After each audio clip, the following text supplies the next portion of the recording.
It is one of my favourite times of the year, ladies and gentlemen. The WWE Draft 2023, the predictions video here for you on SCW. Triple H has promised that this year's draft will change the game. Obviously, it's the first draft we've had since 2021. We're back in the traditional format of after WrestleMania rather than being just before the Survivor Series. There are a lot of superstars that I think potentially could be moving shows. I'm going to start with talking about superstars that will move from Monday Night Raw to Friday Night SmackDown. And then we'll be talking about superstars from SmackDown to Monday Night Raw. We'll be talking about NXT call-ups as well. And towards the end of the video, some of the superstars that I don't think will move, I will explain why. So let's start then with movers from Monday Night Raw to Friday Night SmackDown, starting with Bobby Lashley. I don't remember the last time Lashley was a SmackDown superstar. It would be a nice change of pace, a breath of fresh air, some new feuds and rivalries for Lashley to go in. Hell, he didn't really have one going into WrestleMania after the scrapped Bray Wyatt feud. Maybe that will be reunited if Bray Wyatt returns to SmackDown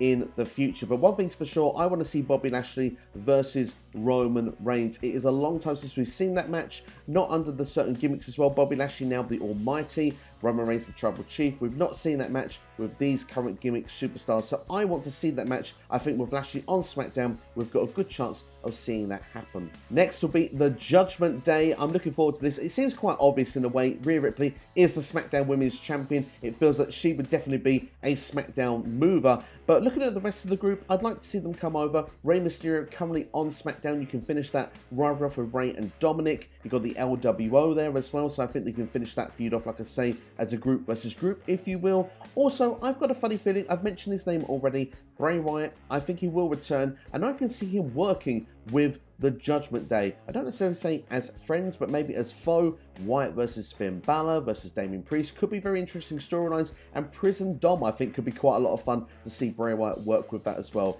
Rhea Ripley, as I said, SmackDown Women's Champion. Ronda Rousey is someone there that she can work with. That'll be a lot of fun to see. Would we get a rematch with Charlotte Flair? We'll have to wait and see what I think later in the video with that one. But obviously we're going to have some NXT call-ups that could be brought in and some other exciting superstars as well. Rhea Ripley, breath of fresh air on SmackDown. New path for her. I think she's going to be a dominant champion in the year of 2023. Next is someone who really needs a move in the draft. I'm going to break up a group as well. I'm going to break up Damage Control by putting Bayley on SmackDown. It's just not worked out since her return to Raw. She's lost almost every match with Bianca Belair.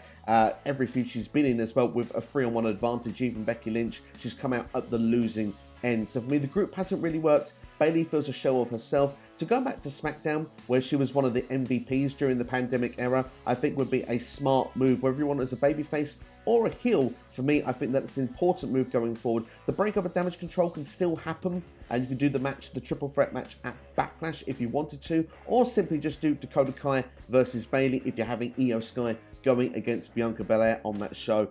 For me, the breakup of Damage Control needs to happen in some format. I'd like to see Bayley then, just let loose to do her thing once again on Friday nights. And as I've mentioned, future rivals already, Bayley versus Ronda Rousey could be fun, and Bayley versus Rhea Ripley in a proper program is one I've been wanting to see for many years. My next selection will be Austin Theory. Yes, the championship will change shows, and Austin Theory, well, he's been on the main roster with 2 call-ups in the past, both times been on Monday Night Raw. I'd like to see him move to SmackDown to change the scenery for him. New rivals, new feuds. I feel like he's faced everyone on Monday Night Raw. So for me, I move to SmackDown with lots of fresh challenges. You can see the likes of Ricochet, maybe Braun Strowman. Could be fun matches for the US Champion. My next selection will be Alexa Bliss. I've mentioned Bray Wyatt a couple of times in this video already. Yes, I think he's going to come back to WWE at some point in the future. And when he does, and when Alexa Bliss eventually returns, it makes sense to have them on the same show. If we're going to have this Uncle Howdy stuff,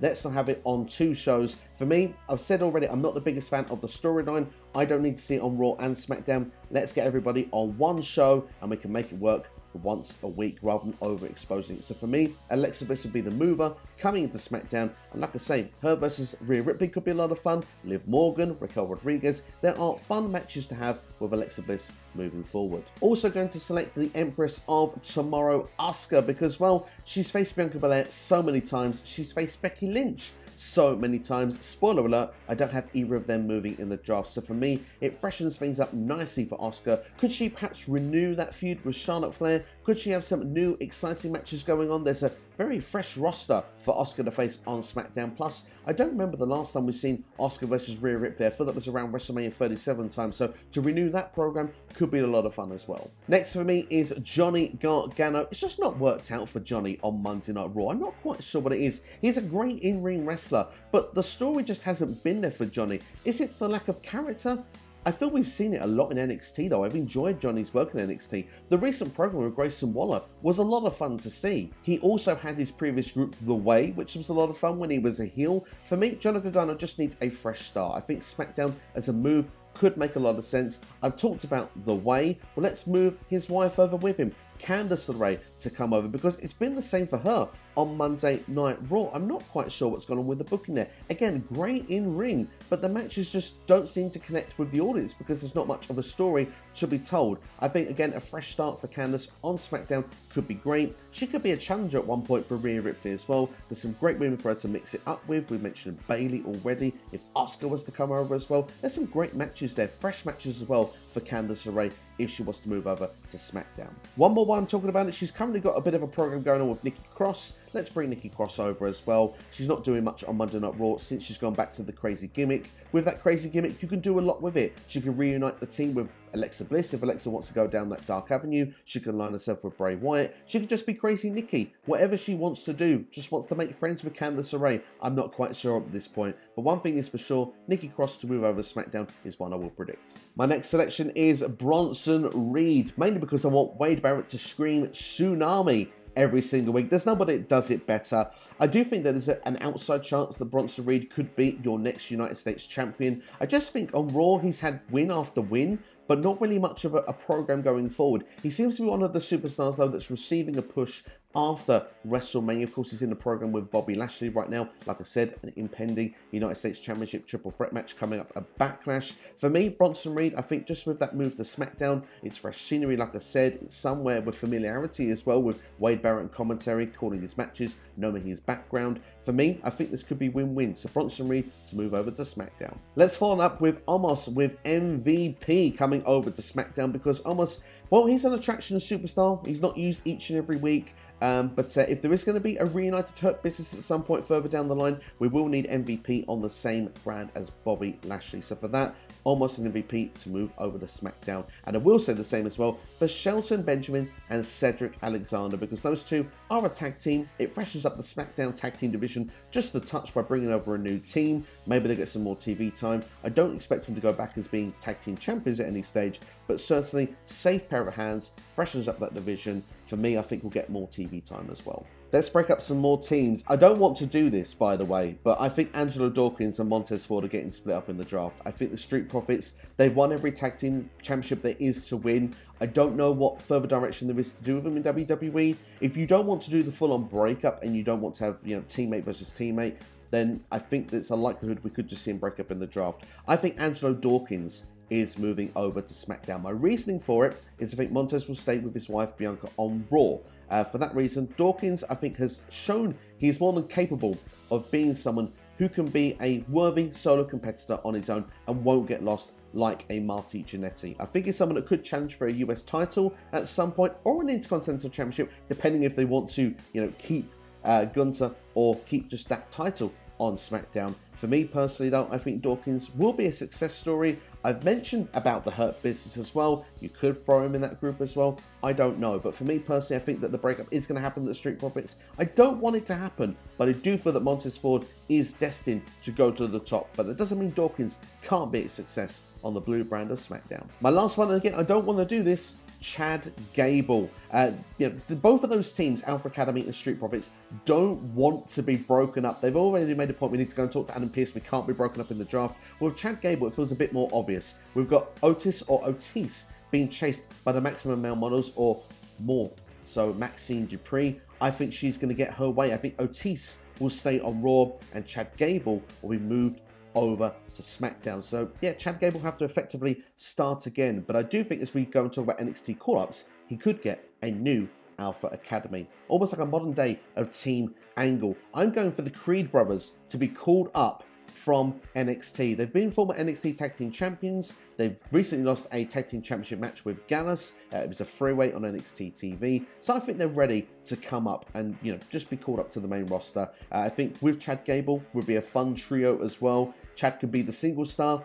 The Creeds can go for the tag team titles. The Creeds would be a fresh tag team match for the Usos as well. We feel like they've faced everybody. Could even do it with the New Day as well. There is some established teams that the Creeds could mix it up with. A lot of experience and knowledge can be passed their way. For me, the Creed brothers to SmackDown, I think they're ready. I will say as well, as we mentioned, tag teams, Katana Chance and Kaden Carter. I think this would be a boost for the women's tag team division. I think WWE is looking to bolster the ranks for the women's tag team division with the showcase match at WrestleMania. Why not bring up one established tag team? They've been NXT Women's Tag Team Champions, the longest reigning, if I'm not mistaken, as well.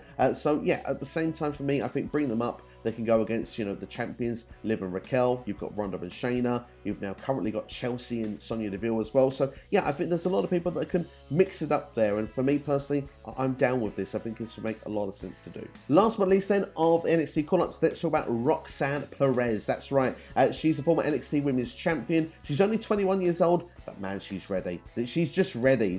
She's head and shoulders above what's down in NXT. It's all about meant to be building the stars of tomorrow. Well, you have a star of tomorrow that is ready today. Roxanne Perez on this brand could make a lot of sense. She hasn't got to actually start off by going for the Women's Championship or anything like that. Build her up over the calendar year or the next 18 months or so. So she's already had a showing on SmackDown, so she's no stranger to the blue brand. She's appeared in the Royal Rumble as well.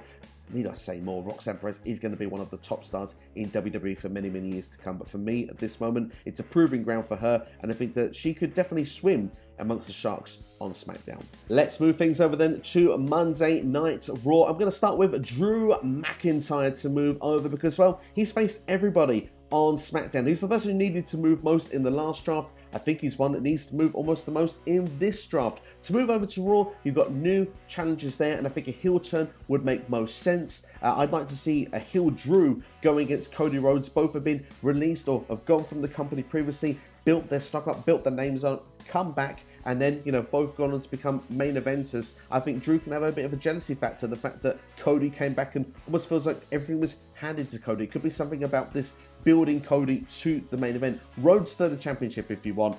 Drew McIntyre could be a stepping stone, and I'd like to see that play out.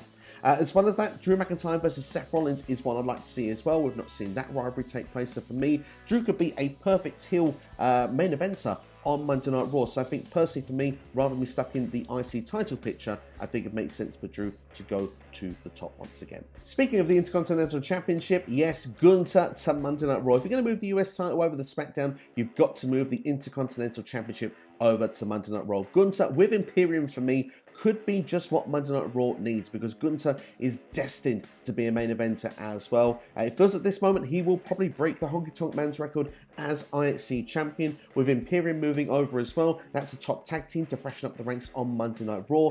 Personally, for me, I think there could be future tag team champions in WWE as well. You don't sleep on Ludwig Kaiser and Giovanni Vinci during their run right now. They've had an impressive run on SmackDown. I think on Raw, the tag team division seems to be lacking. I think that they could be top players in that division on Monday nights. And just to finish off on Gunther as well, feuds with Cody, feuds with Seth. There are so many people on the Raw roster that Gunther can face, whether it's in the mid-card or the main event scene. I'm looking forward to all of them. Gunther is like my favorite wrestler to watch right now. Every match is like a 4 or 5 star match. So a move over to Raw, a fresh roster to work with. For me, I'm totally all on board with this. Next mover for me is Sami Zayn. That's right, we have to unite the unified tag team champions on the same show for me because Sami Zayn and KO. KO is on Raw, Sami's currently on SmackDown. It's time to move Sami away from the bloodline for me. I think the story has run its course. Once we've seen Backlash pass, I think it's time for new storylines, new direction for Sami and KO. Whether it's tag team champions for the long haul, whether it's a breakup further down the line, whether it's somehow both of these guys end up in the main event of WrestleMania next year. Whatever happens for me, Sami Zayn has had an incredible 12 months with the bloodline. He's had an incredible run on SmackDown in general over the last few years. I think it's time though to move him over to Raw and just have a fresh start for me. So yeah, Sami Zayn over to Monday Night Raw, and certainly for the short to medium term, potentially could be as a tag team champion. But of course, the first night of the draft, does see that WrestleMania rematch of Sami and KO versus the Usos. It'd be interesting to see what they're going to do with those tag team championships. Will they remain unified, or will those championships be split and go on to separate shows? I actually wouldn't be surprised either if we saw a double pin in the match, and that's how we end up actually breaking up these tag team championships. Let's move over to the women's division. Let's move over Charlotte Flair, because for me, Charlotte Flair, I mentioned her before as potential matches she could have on SmackDown, but I think the right move is to bring her over to Monday Night Raw. We've seen Charlotte versus Rhea, we've seen Charlotte versus Rousey. Let's bring her back over, because for me, the program we need to see is Bianca Belair. They're always on different shows. They need to be on the same show. It feels like the long-term play from WWE will be Bianca versus Rhea Ripley. Say that is saved for WrestleMania next year. Charlotte versus Bianca is a WrestleMania caliber match. It's a program that could take over, it could take over next year's WrestleMania if they wanted to do that. But I think it's also a perfect match for SummerSlam. It could be the story of the summer for the Raw Women's Division, Bianca versus Charlotte. It's two women that have headlined WrestleMania, two multiple-time world champions, two dominant champions. For me, I think it's a must-see in WWE. And I think for Charlotte, she's not around all the time, but again, it's that thing with SmackDown. We've seen it, so let's bring her over to Raw once again. Following this up with Sonya Deville. Sonya Deville, for me, just doesn't get enough TV time on SmackDown. I think on Raw, and now with her new partnership with Chelsea Green, I'm enjoying the direction with these two. A tag team that could perhaps do well in the future. If Carmella does come back into the mix at some point as well, maybe it's a trio. We'll have to wait and see how it will play out. But yeah, Sonya Deville for me, she always seems to find TV time when she's on Raw. Doesn't seem to get on TV every week on SmackDown. So for me, this is just simply getting a talent who certainly has got the potential to be a top star to get more exposure. I'll follow that up with Shotzi. I'm also going to follow up with Tegan Nox. I'm going to reunite these two as a team. I think that that's something that could be fun seeing going forward. Like I say, let's re-establish this women's tag team division. I know Shotzi and Natalya have been working together on SmackDown recently, but for me, that team just, it's not working. It doesn't connect for me. Shotzi and Tegan did work as a team before. Let's reunite that. We've got obviously the multicolored hair going on as well with Tegan. We've got the green hair with Shotzi. It just seems to fit well together. So yeah, for me, that's something I'd like to see. And Aaliyah as well. Who remembers Aaliyah? She's not been on TV for a long time. Let's bring her back in the draft. Let's move her over to Raw. Will she be a star on the Raw brand? I'm not so sure, but I mean, to be fair, I think she's on SmackDown at this moment. She doesn't get any TV time, so again, it's an exposure thing. Next, let's talk about Karrion Kross and Scarlett, because, well, of all the people that have come back to WWE, I had real high hopes this second time around for Karrion Kross. The way he debuted and attacked Drew McIntyre, the way he said he was going to be the one to take on Roman Reigns, the way he said after a few months he was still going to go for Roman Reigns eventually, it's kind of faded away. Karrion Kross has been that guy that was on pay-per-view to someone who just now can't even really get on TV that well, and if he does, he's probably now going to face Shinsuke Nakamura and probably going to lose. So yeah, for me, I'm kind of hoping that Kross gets a fresh start on Raw. I hope he doesn't go back to the gimp mask that he had before when he was on Raw in his previous run with the company. I like Karrion Kross. I like Scarlett. I like the presentation they have. I just wish that they had good material to work with, good programs. And I think the matches as well need to be structured in a better way. Karrion Kross is someone who's better suited to shorter matches, dominant matches, someone who can build himself up in the roster. I think that's something that's needed for Karrion Kross, because at the moment, the way he's given long matches when he was in the program with Drew McIntyre, it didn't work. It kind of dragged a bit. So I think there's things we can do with Karrion Kross. Perhaps even a faction would work really, really well for him. Not that I think it's going to happen, but I'd like to see a call up with JD McDonough. I think he would be great for like a group with Karrion Kross. I think if you want to bring another 1 or 2 stars in as well, Karrion could be then that leader, the direction, have people that are watching his back as well. That could take him to the next level. But hey, in the meantime, a move to Raw is a must certainly for today. Speaking of duos, we've got Madcap Moss and Emma. Let's move them over to Monday Night Raw. With the people I've moved over to SmackDown, Madcap doesn't stand a chance of getting any TV time. So yeah, a move to Raw I think is essential for him to try and get back to where he was last year. He was on loads of premium live events last year. The Andre the Giant Battle Royal winner. In the last sort of 8 to 9 months, he's got very lost in the shuffle. Emma, though, with that character change, with her coming in and potentially making them go heel at some point, could be quite interesting. It'd be something I'd be up for seeing on WWE TV, so perhaps Raw with an extra hour would certainly help that. Speaking of an extra hour, it would help my boy LA Knight. Yeah, because this guy for me is money. If you give him TV time, you give him a microphone, this guy is going to get himself to the top. Fans are already on board with LA Knight, so come on, let's get him over to Monday Night Raw. more time to play with, new feuds to work with. I think that secretly, this guy could be a mid-card champion, certainly within the next 6 months. I think within the next 12 months, if he could really connect the way that I think he's got the ability to, we could be talking about this guy as someone who could be flirting with a main event area. I don't say he would be a main eventer, but certainly could be flirting with the idea of becoming one. He's been teased already as a favourite for Money in the Bank this year. I personally don't see it with the current direction of booking, but maybe, just maybe, WWE are waiting for this draft to then really put the rocket on the back of LA Knight. And you know, that's not an insult. That could just be a fact of life.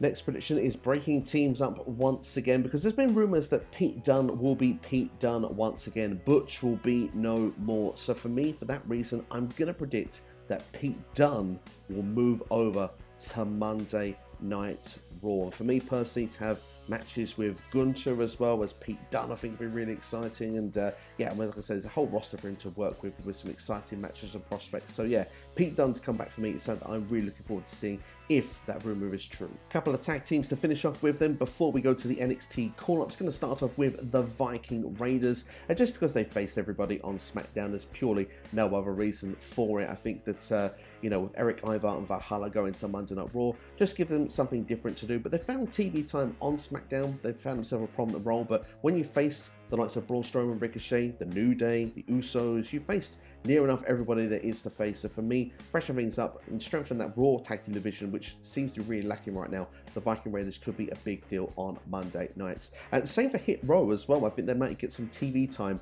Although I would miss Michael Cole giving a lot of smack talk to Top Dollar. At the same time, I think Hit Row going over to Raw would make a lot of sense, because again, adds depth to the tag team division with a team right now who isn't really getting any TV time. Let's go to the NXT call-ups and start with another tag team, and one I think will prosper on Monday nights pretty deadly, because yes boy, they are ready. Great characters, know their defining role in the company right now. I think they could be future tag team champions. They remind me a bit of an Edge and Christian, because like I said, they know their role, but they're great in ring as well. They've now found this vicious side in the most recent feud with Tony D'Angelo and Stax on NXT. So if they can put all of the pieces together, I can really see Pretty Deadly being a success story on the main roster. Obviously the main one, Bron Breakker. I mean, he is ready. He's been ready for a long time to come over. Bron Breakker is the equivalent of saying you've got your next big star from NXT coming up, and Raw right now I think is the side that needs it, because whether Bron Breakker is a face or as recently on NXT turned heel,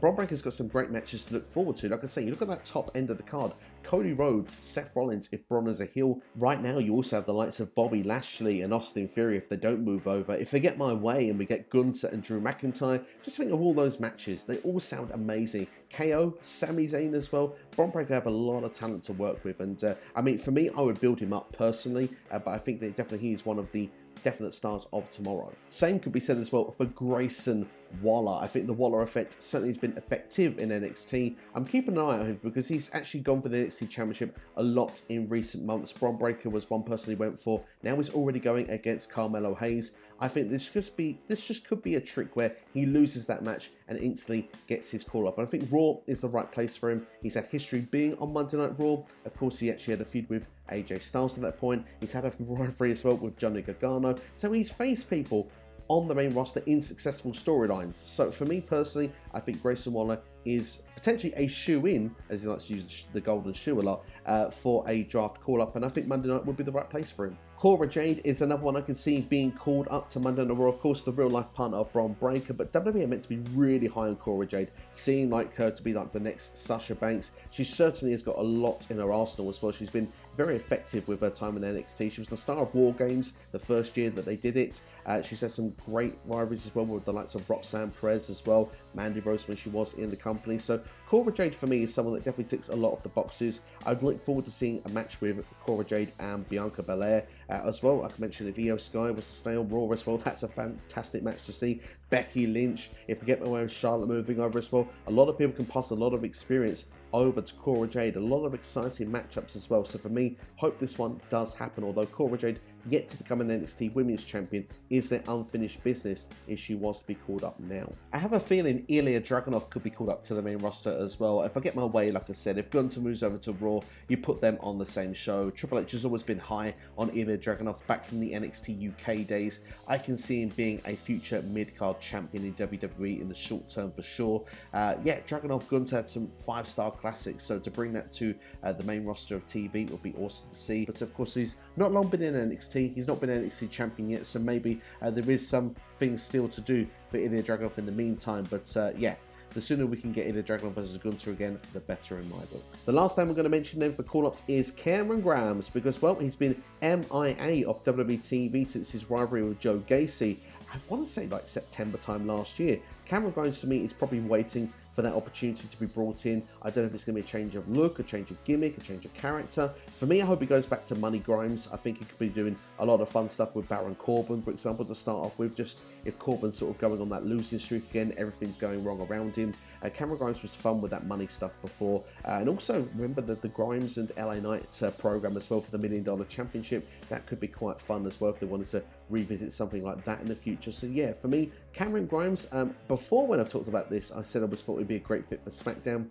This year, looking at it, I think he'd be a good fit for Monday Night Raw if he was to be brought in. So that's pretty much it there for you. That's my draft predictions. But before I do leave you, I'm just going to talk about a few superstars that are not in my predictions to move and why I think they'll be staying. The first off, of course, Roman Reigns, the Bloodline, the Tribal Chief. The story has started on SmackDown. I think it will end on SmackDown. The thing you have to remember, though, Roman Reigns being the undisputed WWE Universal Champion, Roman can show up anywhere he wants. He is the champion unless or whenever they decide to make a new world champion of Raw. That's the time that Roman would have to stay on SmackDown. But right now, Roman is the head of the table. And while this storyline continues, he holds all the cards, being the head of the table, the top attraction on whatever show he goes on. Of course, he's a SmackDown guy, but he can appear on Monday nights whenever he wants. And of course, that will keep TV people happy because these contracts are coming up. If you're going to renegotiate with Fox and the USA Network, what better way to say, this is a good thing to renew with us because of the fact that you're going to get Roman appear on this show as much as he's going to appear on the other show. So I think that's probably the win-win idea with WWE. I think the same with Ronda Rousey as well, because I think that she will be a future women's tag team champion. So that's why I think Ronda is staying put, because she'll end up on both shows anyway. Otherwise, I'd be more inclined to say that she could be a big name that could move to Raw with Shayna Baszler. But in the meantime, like I say, I think she will be on both shows. It's that attraction factor to try and get a good deal for WWE in the TV rights. I've gone for Seth Rollins and Becky Lynch to remain on Monday Night Raw, just purely because A, it's where I prefer them, but B, with the movers that I've predicted, they've got fresh people to work with going forward. And of course, with Becky Lynch and Trish Stratus having their program on Raw at the moment, do you move the legend Trish Stratus over to SmackDown as well? I'm not so sure. So for me, I'm keeping them both on Monday Night Raw. The American Nightmare, Cody, for me, has been the face of Monday Night Raw. Has really felt like the main event star for Monday nights since coming back in. You could do that to SmackDown, but with the people that I've moved over to SmackDown, and Roman obviously being on SmackDown more than he will be on Raw, let's be fair about it, even though I said he will be on both shows. Cody then can really be that face of Monday night. He keeps things relevant on Monday Night Raw, so for me, that's why I've kept him exactly where he is. Bianca Belair, for me, she's close to being the longest reigning Raw Women's Champion of all time. Why do the handover of the championships where Rhea then becomes the Raw Champion and Bianca becomes the SmackDown Champion? Just seems very silly to me. Have them on the shows that they're meant to be on, so that's why I'm keeping Bianca on Raw. And of course, that's why I predicted the Street Profits breakup, why I'm keeping Montez Ford on Raw as well. I mentioned Bray Wyatt as well a lot in this video, more than perhaps I probably should be doing, is the fact he's not on TV right now. But I do think he will return, and like I said, he could come to Monday Night Raw. There's no reason why he couldn't. But I just have a feeling that there'd be a lot of fun with him on SmackDown if he was to actually have the likes to say Judgment Day, Roman Reigns, Bobby Lashley. There's people for him to work with that I think could be quite a lot of fun there. So whatever's going on with Bray Wyatt, hope that he's happy, hope that he's healthy, hope that he gets back to our TV set soon. And yeah, even though I've not been the biggest fan of the current storyline that we've been seeing, for me, I hope that on return, he can make more of an impact. If you watched my 10 superstars that need to move to a different show, I put Raquel Rodriguez on there. So I'm going to have her and Liv Morgan on there right now on the screen, as you can see. I mean, obviously, the current women's tag team champions, I think that that's what's going to keep them both being able to be on both shows for the time being. Even though I think Raquel needs that move to Raw, I still can see a great program with her and Rhea Ripley. I think that could be a lot of fun. And with the people that move over to SmackDown, there is fresh people for her to be in the ring with. She still could turn heel as I want her to, but yeah, I'm open-minded to it. I think SmackDown would have quite a healthy-looking roster actually on the women's side. So maybe they do both or one of them moves over to Raw. We'll have to wait and see. And the thing is, as women's tag team champions, they could be split up in the draft because, as I say, right now they can be on both shows and then they can go off to do whatever they need to do afterwards. But yeah, we'll have to wait and see what will go down with that. Quick shout out to AJ Styles and the OC. If AJ was to return to TV, I think the OC would be on TV. In the meantime, I think that it would be great for the Good Brothers to just get some TV time. So whether it was on Raw or SmackDown, would it be against it? And as much as I wouldn't mind seeing AJ back on SmackDown, I do think that there will be a Raw stable on return because I think SmackDown will be very heavy with a talent pool of a roster to get 2 hours of TV should everyone move over that I expect to. I've kept Riddle on Raw as well purely because of the fact that I don't want him anywhere near the bloodline anymore. I think a match with Gunther could be quite fun going in towards the summer. And last but not least, let's talk about Edge just to finish things off. He's obviously a part-timer. He comes in when he chooses. For me to be on Raw away from Judgment Day is the main reasoning for it. A top name, a top star, and yeah, he has fresh people to work with, which could be quite exciting on the Raw brand. And I mentioned the idea of Drew McIntyre coming over and being a heel. For me, that could be quite fun of seeing, you know, sort of a similar style of what Edge was like back in the day as a rivalry. Edge versus Drew McIntyre would be something I'd quite like to see. So there you have it there. That's my predictions there for you for the WWE Draft 2023. It's now your turn to let me know what your predictions are in the comments below. Do you agree with me? Do you disagree with me? It'd be interesting to see how it's going to play out. Like I say, Triple H said the game is about to change. So let's see if we're going to get some real big movers, some that are shocking, because for me, I've gone with more the people I think need to move rather than necessarily the ones that I think could actually shake things up in WWE and really make it feel like a fresh program moving forward. There's loads of videos in the meantime that you could go and check out, draft team videos that are going to pop on the side of the screen in a couple of moments. I'm aiming to come back this week as well with a collaboration video as well, what Wrestling YouTube thinks of who should move in the draft. As well as that, I want to do a live stream for you guys as well, you guys and girls, a live Q&A, a draft special, looking to try and do that towards the end of the week, maybe around either Thursday or Friday if time allows me to, but I'm really pulling to try and do it for you guys and girls. But yeah, thank you all for watching anyway. Enjoy the WWE Draft, and like I say, like, share and subscribe to SCW. It really helps the channel a lot if you do that. And yeah, I'll see you all next time. Thank you all for watching.